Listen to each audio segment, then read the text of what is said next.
El mundo siguió atónito el motín que duró apenas 24 horas. Yevgeny Prigozhin y mercenarios del grupo Wagner llegaron a las puertas de Moscú y aunque la rebelión fracasó, marca un antes y un después en Rusia y también en Ucrania. El ejército ucraniano intenta aprovechar el momento de incertidumbre en las filas rusas y anuncia avances. Al mismo tiempo crece la preocupación de que un Putin contra las cuerdas pueda iniciar una nueva escalada. Tampoco se sabe qué pasará a partir de ahora con los 20.000 mercenarios del grupo Wagner que quedan en Ucrania. Por eso, en A Fondo, nos preguntamos, tras la sublevación de Prigozhin, ¿quedó Putin debilitado o sale fortalecido?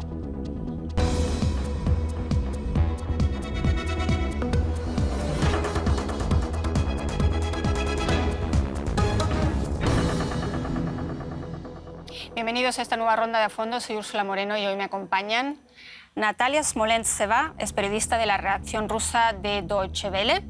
Amir Valle es periodista y escritor cubano, ha trabajado en diversos medios de América Latina, el Caribe y Europa, por último también en este canal. Y desde Madrid nos acompaña Jesús Núñez Villaverde, codirector del Instituto de Estudios sobre Conflictos y Acción Humanitaria, experto en relaciones internacionales, seguridad internacional, construcción de la paz y prevención de conflictos. Bienvenidos a los tres, bienvenidos también a ustedes. Ya saben que pueden dejarnos sus comentarios en las redes sociales durante y después del programa. Bienvenidos nuevamente. Natalia, a los tres les quiero hacer la pregunta porque yo creo que de verdad todos seguimos atónitos lo que ocurrió el pasado sábado. No sabíamos realmente si era una película o si era realidad o ficción. ¿Veis a Putin debilitado después de lo ocurrido o realmente ha salido fortalecido porque al final sofocó la sublevación? ¿Cómo lo ves tú, Natalia? Bueno, yo lo veo que lo que ha ocurrido no lo pudimos prevenir de antes, porque el régimen de Putin parecía bastante consolidado, parecía que todos están tras de él y no había muchas revueltas en el país y todos los élites parecían muy juntos. Pero lo que demostró Prigozhin, que uno puede tomar un ejército bastante pequeño y marchar casi hasta el Moscú. Y eso, claro, no es una buena noticia para Putin. Eso yo creo que enseña que no puede prevenir que pasa eso y tampoco puede manejar porque todos pensaban dónde estaba Putin. Putin ha salido 3 veces en la televisión rusa y cada vez yo creo que su imagen ha sido aún peor que antes y ahora, pues hace un par de horas tuve que incluso salir a las calles y estar ahí con la gente y eso no lo ha hecho desde el principio de la pandemia, lo cual significa que le hace falta esa imagen en público que está con la gente y que la gente le apoye y eso no puede ser unas buenas noticias para él, la verdad. Cuando te escuchamos así, ¿cuánto hay por parte de Occidente, Amir, de wishful thinking en todo esto? ¿Está perdiendo realmente el control Putin? ¿Hay fisuras serias realmente en el aparato de poder? Mira, yo creo que se puede analizar que podría haber fisuras por algo muy simple. Si tú analizas la trayectoria de Prigozhin, te vas a dar cuenta de que nadie con 2 dedos de frente se va a lanzar con 20.000 hombres hacia un lugar donde puede ser totalmente aplastado. Es decir, es algo muy simple. La única solución que mucha gente y muchos analistas entienden que puede haber pasado es que a Prigozhin le dijeron o le deben haber pasado a decir tú puedes ir, no te vamos a hacer nada. Y eso significaría que hay, vamos a decir, fisuras dentro del cuerpo militar que es el responsable de lanzar a esa, vamos a decir, contraofensiva contra un golpe como una rebelión como esta, ¿no? O sea que sí, hay elementos que muestran que no todo está monolítico como se pensó muchas veces y el hecho mismo, como bien dice Natalia, de que Putin haya tenido que salir de su escondite. Mucha gente decía que había estado escondido todo este tiempo y salir a las calles a recuperar y a regresar a su modo tradicional de hacer política, indica que sí, está preocupado por lo que pueda estar pasando. Creo que es algo muy simple, ¿no? Jesús, ¿cómo lo ves tú? Según informes de prensa, de hecho, como decía Mir, hay altos mandos militares que habrían estado informados de la operación que iba a llevar adelante Prigozhin y que eso le habría permitido llegar hasta donde llegó. ¿Tuvo quizás incluso que precipitar su levantamiento o estamos especulando, como siempre, mucho sobre este tema? Creo que nos quedan todavía muchas incógnitas por desvelar para saber lo que realmente ha ocurrido durante esas horas y más aún para saber lo que han llegado a acordar a partir del momento en el que la rebelión se detiene. Pero lo que sí creo que podemos identificar de momento es que, y coincido con lo que comentaba Natalia, Putin sale claramente tocado de este envite. Un envite que en primera instancia algunos pensaron que era un golpe de Estado, no coincido con esa aproximación, más bien se trataba de rivales por ganarse los favores de Putin, es decir, Prigozhin por un lado y el tándem Shoigu, el ministro de Defensa, y el jefe del Estado Mayor de la Defensa, Gerasimov, por el otro, que estaban jugando con fuego, viendo cuál de ellos tenía más peso político en el Kremlin. Y lo que hace Prigozhin es dar un golpe sobre la mesa para buscar que Putin tome partido a su favor después de tantas críticas que había anunciado y que había muchas declaraciones en ese sentido en días anteriores. A partir de ahí creo que básicamente es cierto que una columna de vehículos militares a lo largo de una autopista durante 800 kilómetros no puede llevarse a cabo si no es con la connivencia o por lo menos la pasividad de muchas fuerzas militares rusas que no han atendido a la amenaza que eso suponía. Por lo tanto, claro, fracturas también dentro del ejército. Que finalmente sí se mantuvieron leales a Putin. Habría que ver entonces, Natalia, ¿quién más apoya a Prigozhin? ¿Quién más apoya a Prigozhin en todo esto? Estamos viendo la figura también de Surovikin, que ha desaparecido, no sabemos dónde está, que era un poco el que hacía de puente entre el Kremlin y las tropas Wagner. Fue quizás uno de los leales a Prigozhin en ese momento, que le apoyó en esa operación que se supone, como decía Jesús, no es un golpe de Estado, sino una especie de levantamiento o de intento de rebelión para llamar la atención sobre determinados temas que de los que lleva quejándose, de hecho, Prigozhin desde hace meses, ¿no? Bueno, no sabemos seguro si Prigozhin lo hacía por sí mismo o si realmente tenía un cómplice ahí dentro del Kremlin o dentro del ejército o ministerio. Pero esa pregunta no solo lo hacemos nosotros, sino que también se lo hace Vladimir Putin o la gente en las élites. Yo creo que la comunicación ahí no funciona muy bien, porque siempre era la estrategia de Kremlin de tener pues, distintos grupos de influencia y no decir cosas muy claras, decir muchas cosas a escondites. Entonces, esa duda de que hay alguien ahí dentro que estaba cómplice en lo que ha hecho Prigozhin, también significa que van ahora a buscar los culpables, y justo lo que dices tú, que Surovikin ha desaparecido desde el sábado, no sabemos dónde está, no sabemos si está cómplice o no, pero hay dudas sobre eso, claramente, y él está en peligro ahora. A ver qué va a pasar con Gerasimov, tampoco sabemos dónde está él. Shoigu ha aparecido ya el ministro de Defensa delante del Kremlin, pero también su futuro no es tan seguro. Entonces yo creo que Putin ahora va a buscar entre sus círculos y sus élites pues los culpables, y eso significa solo más represiones para esa gente en intento para fortificar el Kremlin más fuerte, pero a ver si eso va a suceder. Vamos a ver qué cabezas ruedan, porque hay una cabeza que no ha rodado de momento, que es la de Prigozhin, pero veamos quién es Prigozhin. Es un personaje siniestro, sin duda, condenado por numerosos actos delictivos y que luego hizo carrera como empresario para finalmente ponerse al mando de un ejército de mercenarios. Un hombre que se hizo fuerte gracias a Putin. La pregunta es qué pretendía lograr con este levantamiento y si tenía ambiciones políticas. Así luce la victoria. Yevgeny Prigozhin, después de frenar su marcha hacia Moscú, celebrado como un héroe por una parte de la población, odiado y temido por la cúpula del ejército y los leales al Kremlin. El antiguo protegido de Putin y hasta hace poco uno de los actores clave en la guerra de Ucrania le da la espalda a su protector. Pero no queda claro el motivo: decepción ante la falta de apoyo en la guerra o una insaciable sed de poder. Prigozhin pidió la destitución de la cúpula del ejército y destapó las razones rusas para la guerra. Según él, se trataba de las ansias de prestigio y no de un presunto ataque de la OTAN. La guerra no era necesaria para garantizar la seguridad de los ciudadanos rusos ni para desmilitarizar o salvar a Ucrania de los nazis. Según los expertos, se trata de una provocación inaudita que solo se hace si hay un poder detrás que lo respalde. ¿Actúa Prigozhin por su cuenta o es solo una marioneta en la lucha de poder entre bastidores para tomar el lugar de Vladimir Putin? Pues ya lo decías, Jesús, que hay muchos interrogantes que están abiertos. ¿Cómo lo ves tú? ¿Se ha movido por sus propias ambiciones o realmente luchaba por no verse integrado en este ejército regular, eso que pretendía ahora el ministro de Defensa, Shoigu?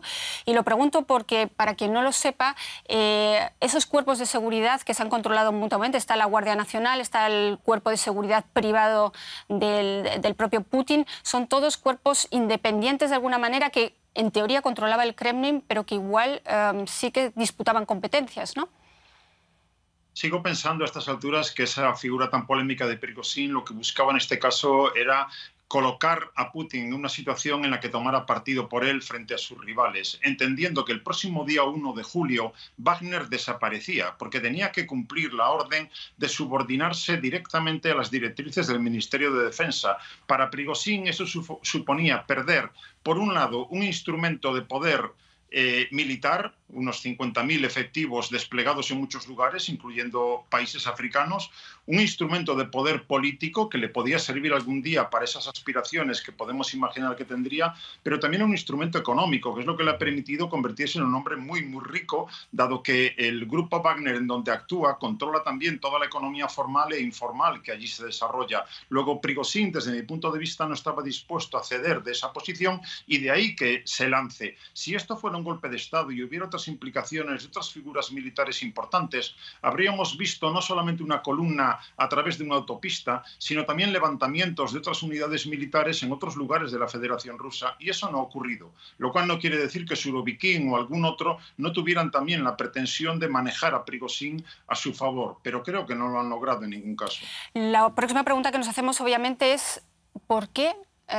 Habiendo salido a criticar tan duramente, habiendo cruzado todas las líneas rojas como hizo Prigozhin, diciendo que esa guerra ha sido un error, que no hay nadie, no son nazis en Kiev, etcétera, todos esos objetivos que marcó en su día Putin y por los cuales argumenta esa guerra en Ucrania, acto seguido pronuncia una serie de discursos cruzando todas esas líneas rojas y con todo Putin lo indulta y deja que se marche a Bielorrusia. Aquí hay algo que no cuadra y yo creo que esa pregunta nos la hacemos todos. ¿Por qué se va de rositas a Bielorrusia?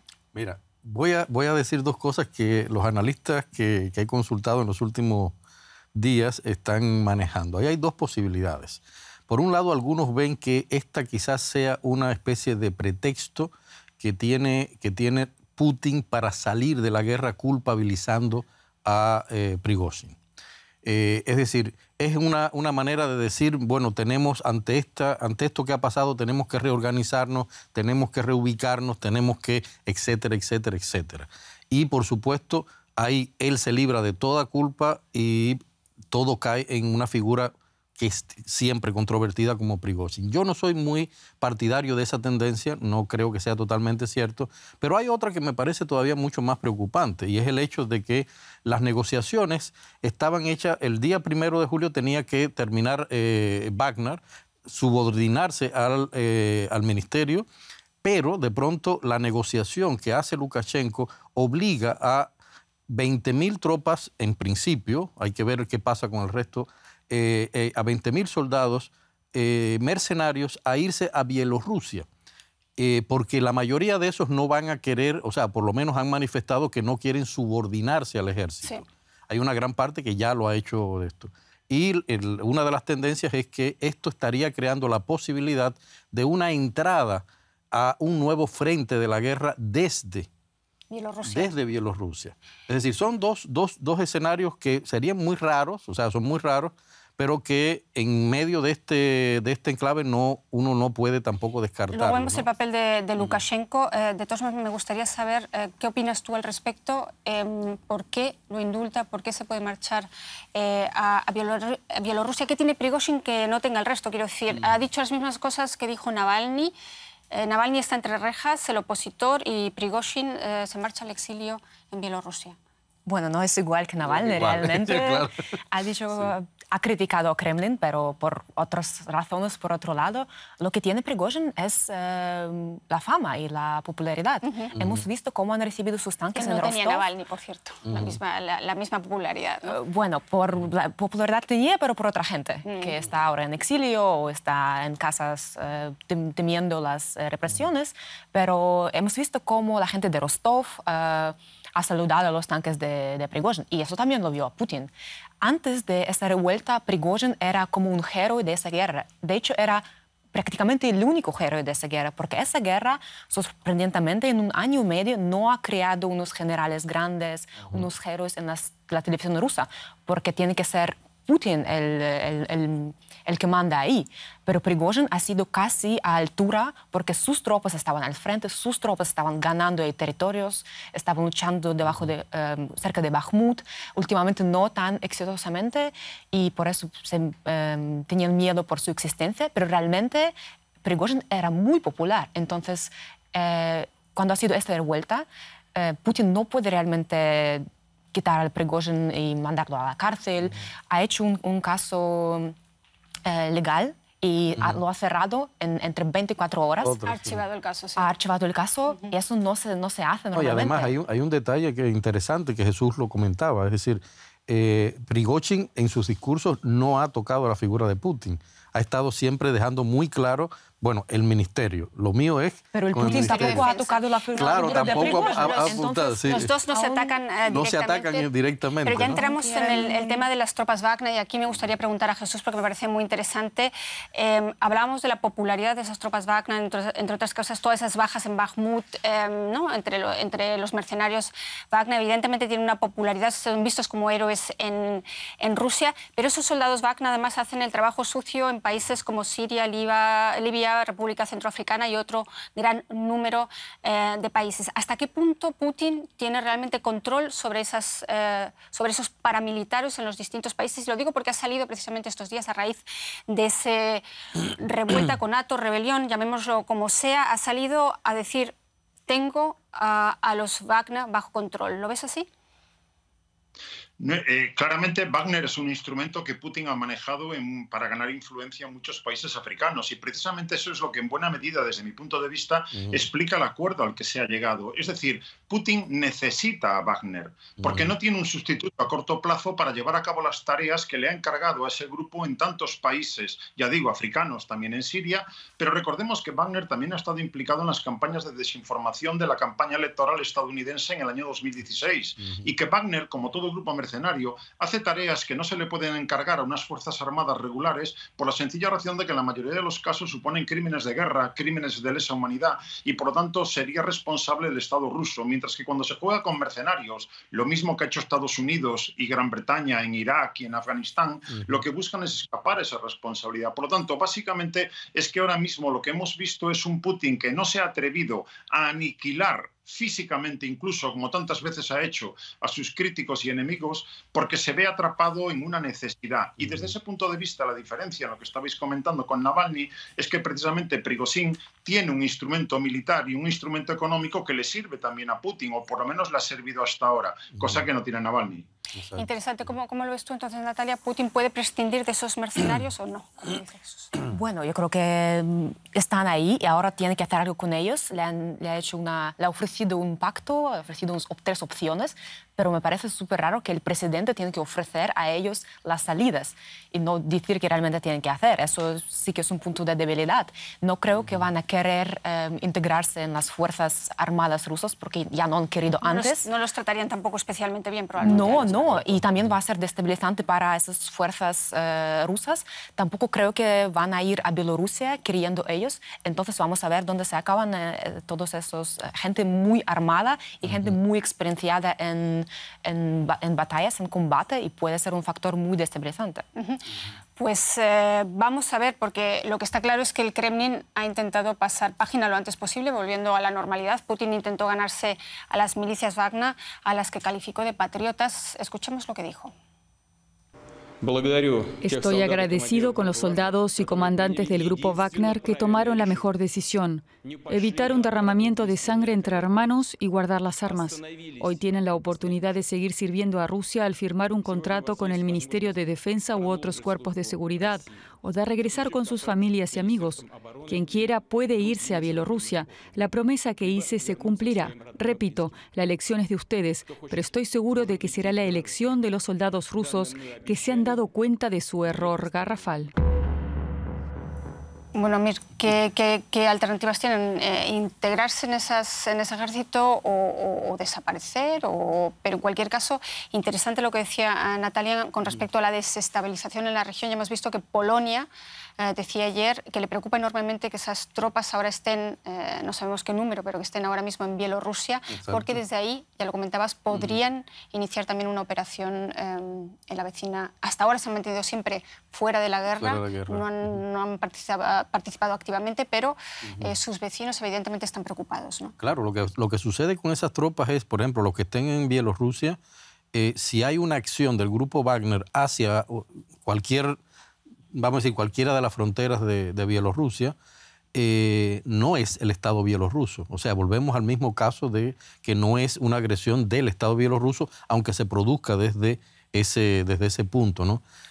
A mí siempre me llama la atención en este caso, me hace recordar de que este tipo de trabajo no es nuevo dentro de Rusia, ¿no? O sea, tenemos los ejércitos privados que también están. O sea, al inicio hubo 7.000 personas que no se hablan, que estuvieron todo el tiempo en la guerra al inicio, ¿no?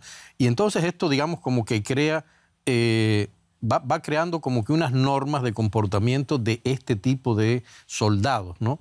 Y por esa razón es que es casi ilógico creer que ellos se van a sumar a el ejército ruso como tal, que se van a unir al ejército ruso. Les quedaría entonces dos opciones: regresar a casa, como dice Putin, ya que también dudo que muchos lo hagan, o seguir en el ejército, porque recordemos que esto al final es también un negocio. Es decir, ellos están recibiendo un dinero y están recibiendo un buen dinero de parte de... Lo comentó también Putin, ¿no? Putin también lo comentó. O sea, es algo que me parece que hay que tener en mucha foco, plata, ¿no?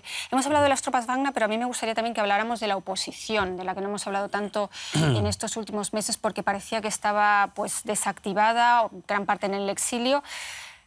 ¿Qué hay de la oposición? ¿Cómo ha reaccionado ante esta rebelión? ¿Están preparados Navalny, Jodorkovsky realmente para asumir el poder en caso de que, por ejemplo, Putin sea derrocado en una operación similar? Bueno, yo creo que para la oposición también ha sido muy inesperado lo que pasó este sábado. He hablado con unos diputados municipales de Rusia que ahora están en Alemania, y justo este fin de semana han tenido un congreso y me decían que estaban mirando los billetes de avión a Moscú por si realmente hay que estar ahí. Yo no creo que tienen un plan o están muy consolidados para tomar el poder, por así decirlo, si llega la oportunidad, pero creo que ahora tienen que planteárselo muy seriamente qué van a hacer en ese caso la oposición, pero también el occidente, porque realmente he visto que aquí en Alemania no hay un plan después de Putin.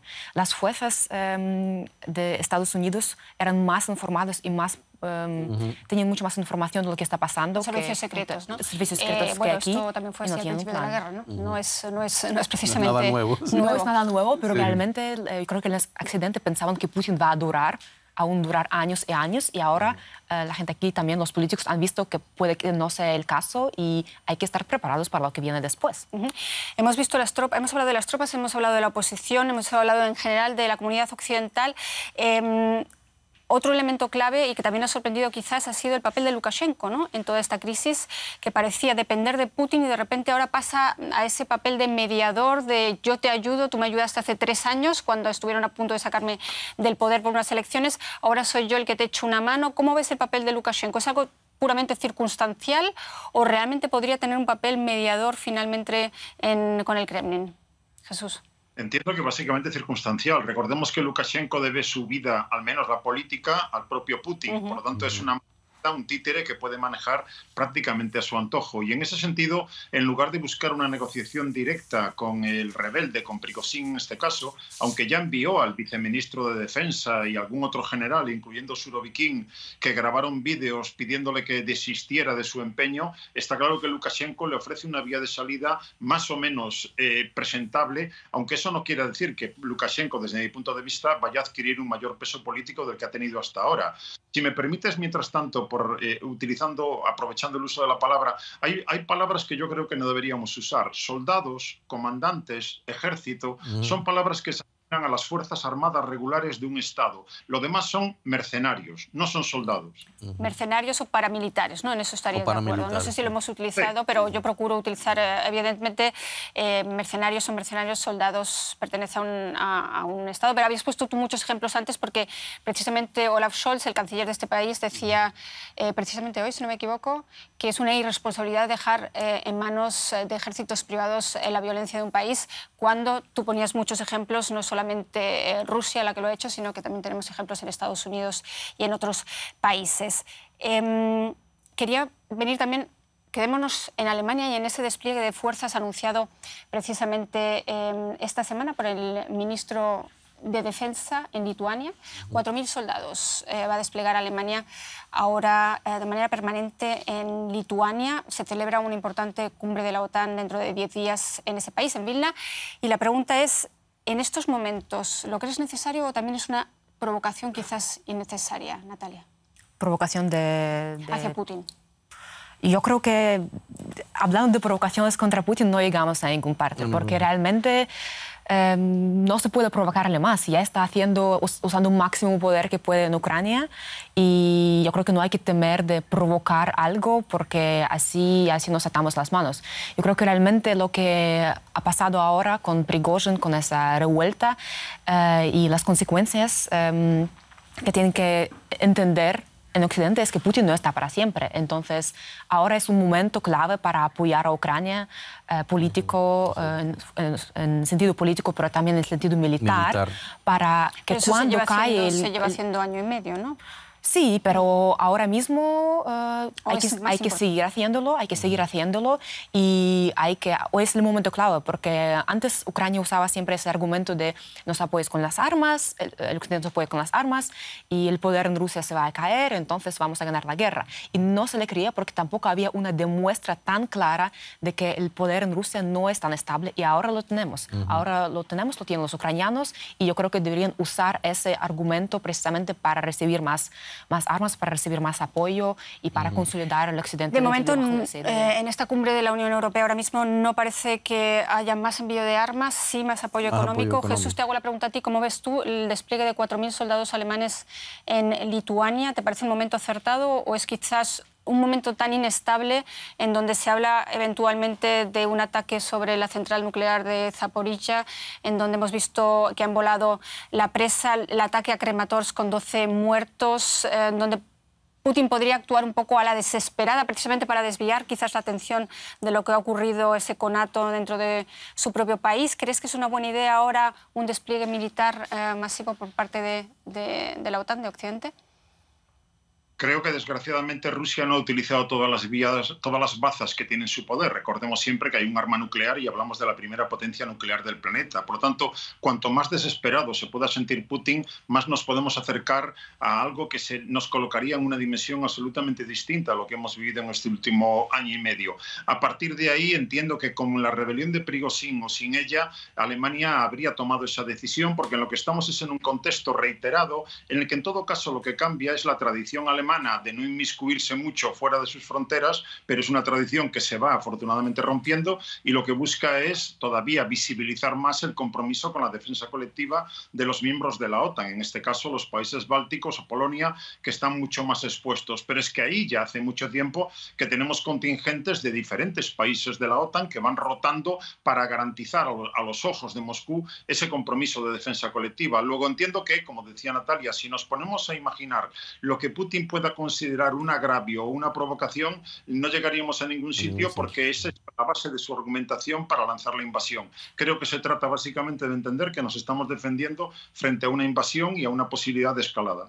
Pues entonces dejemos fuera el tema de agravio y provocación y veamos sencillamente qué es lo que piden ahora los detractores de Putin en Moscú, en Rusia, porque curiosamente los detractores no piden, los detractores digo, la mayoría, por lo menos los que tienen ahora mismo algo que decir en la élite, lo que piden realmente es más mano dura todavía en Ucrania.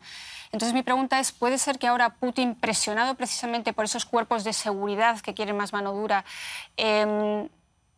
lance un ataque todavía más fuerte? Vemos que pese a todo los avances en el frente son escasos, sencillamente porque las tropas rusas están muy atrincheradas ya desde hace meses. A ver, yo creo que un éxito militar en Ucrania le vendría muy bien. La cosa es si lo puede conseguir.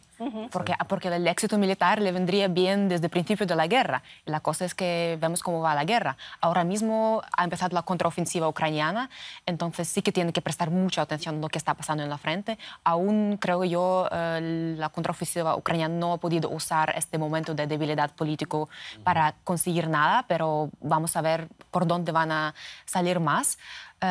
Lo que creo que piden ahora las élites es un señal de la fuerza de que gente apoya a Putin. Por ejemplo, por eso lo hemos visto en las calles, de que alguien está detrás de él y no está perdiendo el poder, por así decirlo. Yo creo que estará ahora Putin y sus generales consolidando el poder dentro del país.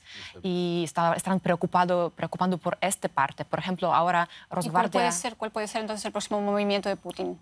Pues ahora la Guardia Nacional va a recibir armamentos y tanques. ¿De dónde saldrán esos tanques?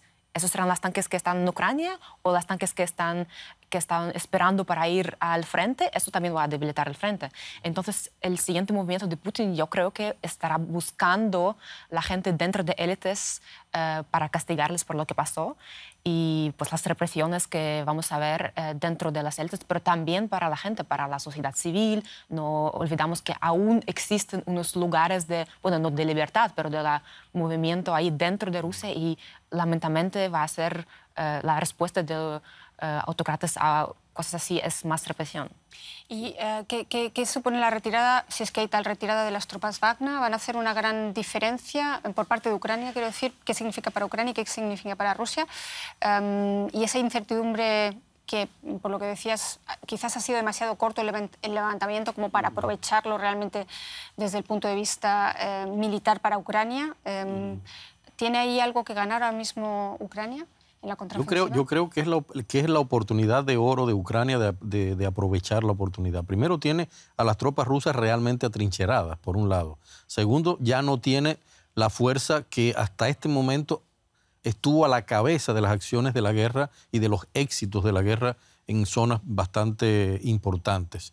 Y bueno, por esa razón se justifica el envío de 4.000 soldados, la ayuda mayor. Es decir, ahora es que yo creo que sí tiene que haber una respuesta un poco, digamos, más estratégica desde el punto de vista de Occidente y de la OTAN en un apoyo real a Ucrania, que quizás, hay que decirlo, quizás por sí sola no logre aprovechar la oportunidad. Es decir, habría que ver hasta dónde llegamos, ¿no? Es muy difícil, pero es el escenario que está arriba de la mesa. Jesús, ¿cómo lo ves tú? Hay una ventana de oportunidad y sobre todo, ¿cómo ves también la moral quizás de los soldados rusos después de este fin de semana? ¿Puede venirse abajo? ¿Qué significa la retirada quizás de las tropas Wagner? ¿Cómo ves tú ahí los próximos movimientos?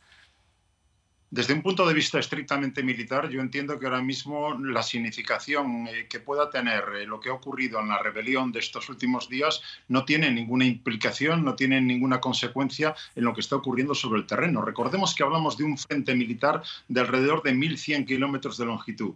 Recordemos que Rusia tiene desplegados más de 200.000 efectivos en ese. Que Wagner apenas son 20-25.000 efectivos, de los cuales alrededor de 5 o 6.000 son los que ha empleado físicamente en esta rebelión. un grupo Wagner que no estaba ya en primera línea de defensa, había sido relevado por tropas del ejército regular después de la toma de Bakhmut y que por lo tanto ya no estaban, por decirlo así, tapando ningún hueco que ahora pudiera aprovechar Ucrania. Luego, desde ese punto de vista, la ofensiva sigue siendo igual de desafiante, igual de complicada que era antes. Otra cosa, como estabais comentando, es que la rebelión hubiera ido más adelante, porque en ese caso sí habría obligado a Rusia a tener que redesplegar parte de sus fuerzas y de sus materiales en Ucrania para atender a la defensa territorial de su propio país. Pero eso no ha ocurrido. Y con respecto a lo de que la Guardia Nacional pueda en un momento determinado recibir carros de combate, otro material, ¿de dónde? Ya lo planteaba Natalia, ¿de dónde lo sacan? Si no lo tienen ni siquiera para dar la vuelta a la situación en Ucrania, ¿de dónde van a sacar para la Guardia Nacional? Y por último, lo que el grupo Wagner pueda hacer desde Bielorrusia para atacar a Kiev, ¿dónde está ese grupo Wagner desplegado? Recordemos que solamente ha movilizado, como digo, unos 5 o 6 mil efectivos y a día de hoy no sabemos ni siquiera si Prigozhin está en Bielorrusia y lo que sabemos es que de momento no hay ningún campamento donde se estén acumulando fuerzas de Wagner que puedan llevar a cabo una operación de ese tipo. Luego, desde ese punto de vista, ya digo, la situación en el terreno sigue siendo igual de complicada. Sigue siendo igual de complicada, pero bueno, ahí hay muchos factores que comentaba Jesús. Si a eso le sumamos, como lo ves tú, lo que preguntaba acerca de la moral de los soldados rusos después de este fin de semana, aunque el levantamiento haya sido corto, ha sido sofocado, lo sabemos, y Putin da la apariencia de que todo vuelve a la normalidad y todo está bajo control, pero podría verse afectada la moral de los soldados rusos, que ya de por sí muchos de ellos no saben por qué están combatiendo en Ucrania. Bueno, la guerra ya dura un año y medio tiempo, y el moral de los soldados no estaba muy alto ni al principio de esa guerra. Mucha gente no entendía por qué están luchando y ahora en el momento de que incluso Yevgeny Prigozhin, la persona que está la más activa en la guerra, duda el inicio, duda las razones por las que están luchando ahí, yo creo que el moral es más baja que nunca. Era muy difícil reclutar la gente aún antes, por eso han mandado mercenarios que realmente reciben dinero para luchar ahí. Y hemos visto que después del inicio de la guerra, después de la movilización, muchos hombres jóvenes se han ido de Rusia y ahora mismo también vemos que después de esa revuelta también los precios de los aviones desde Moscú han subido. Entonces yo creo que nadie realmente quiere ir ahí a la frente y luchar, y el apoyo de la guerra es muy fácil apoyarlo desde el sofá mirando la televisión, pero es otra cosa ir a luchar ahí. Yo creo que ahora no hay mucha gente que lo desea. Quería retomar una idea que habías lanzado antes, la de cómo debería haber reaccionado Occidente ante lo ocurrido este fin de semana y vinculado a la próxima cumbre de la OTAN. Veíamos a Zelensky en la Rada el otro día reclamando nuevamente la entrada de Ucrania en la OTAN. Vemos países como Lituania, Polonia y demás que apoyan la entrada de Ucrania en la OTAN. Mi pregunta es qué puede pasar y qué tan determinante es lo que pase en esa cumbre de la OTAN. ¿Recibirá el sí finalmente o la perspectiva de una entrada en la OTAN o garantías de seguridad? ¿Cómo lo ves tú, Amir? Mira, estamos especulando en este caso. Yo pienso que ya hace rato están decididos a aceptar la entrada. ¿Qué es lo que sucede? Que hay que esperar, yo pienso que hay que esperar el momento específico para hacerlo. Estratégicamente pienso que sería un paso la entrada, pero lo digo con toda tranquilidad, el escenario, por ejemplo, una de las cosas que Jesús decía, que a mí me llama mucho la atención, es que uno no puede olvidar que aunque sean pocas fuerzas, este tipo de ejércitos son los que hacen las funciones negras, es decir, las cosas sucias, el trabajo sucio, el trabajo de provocación, el trabajo de infiltración, etcétera. Y esa es una parte de la guerra en la cual hace que estos elementos sean muy peligrosos, ¿no? Aquí yo creo que, por ejemplo, Putin se olvidó de la lección de Maquiavelo que decía que aquel gobierno o poder que utilice mercenarios jamás podrá tener una estabilidad ni una tranquilidad, ¿no? Es algo que estaba muy bien sentado. Y en el caso justamente de la OTAN, yo creo que seguimos teniendo el mismo problema.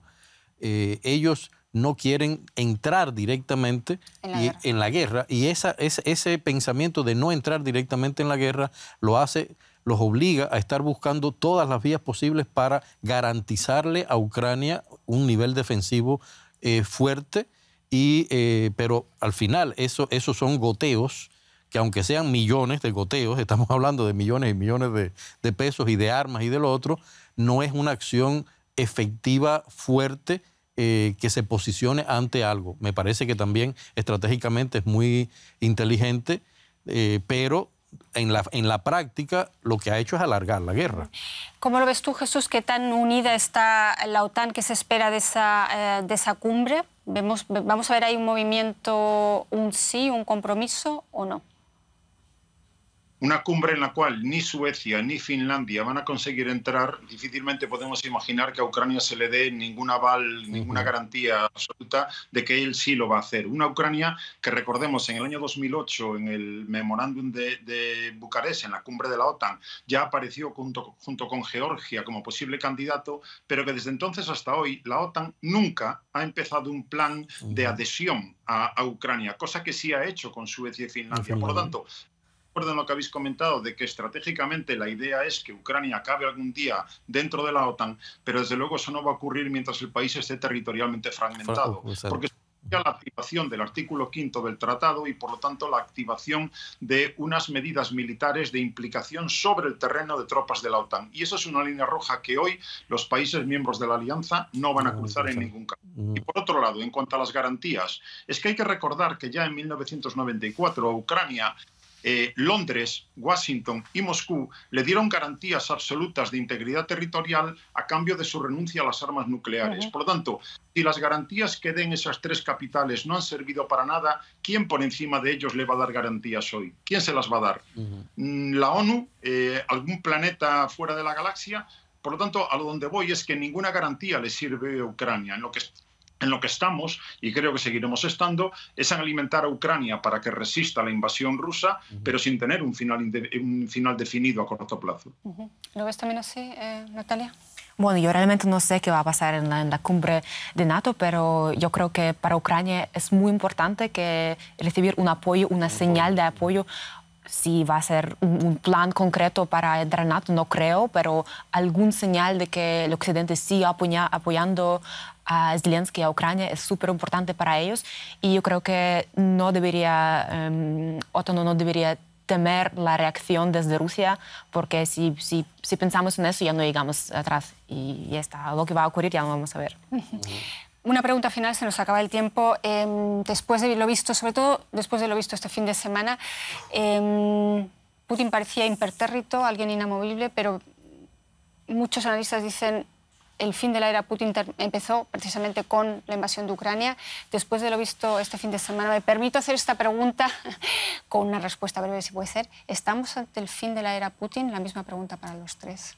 Yo pienso que hace rato, justamente el primer paso de la guerra, él empezó a cavar su propia tumba, sobre todo por el nivel, y repito, el nivel de gastos económicos enormes que está llevando, por la falta de apoyo popular, la división del país, por la ruptura de ese nivel de apoyo oligárquico que tenía, que también era una de las cosas que a él le daba el poder real, aunque las élites lo han dejado. Quiero que todos puedan decir algo. Jesús, brevemente.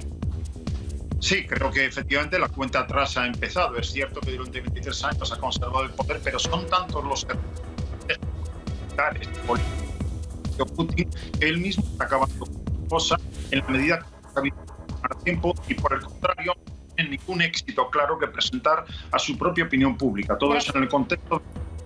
Gracias, Jesús, que quiero que Natalia también diga algo. Bueno, sí, yo creo que, como ha dicho Jesús, la cuenta atrás ha empezado, pero no sabemos hasta qué número vamos a contar.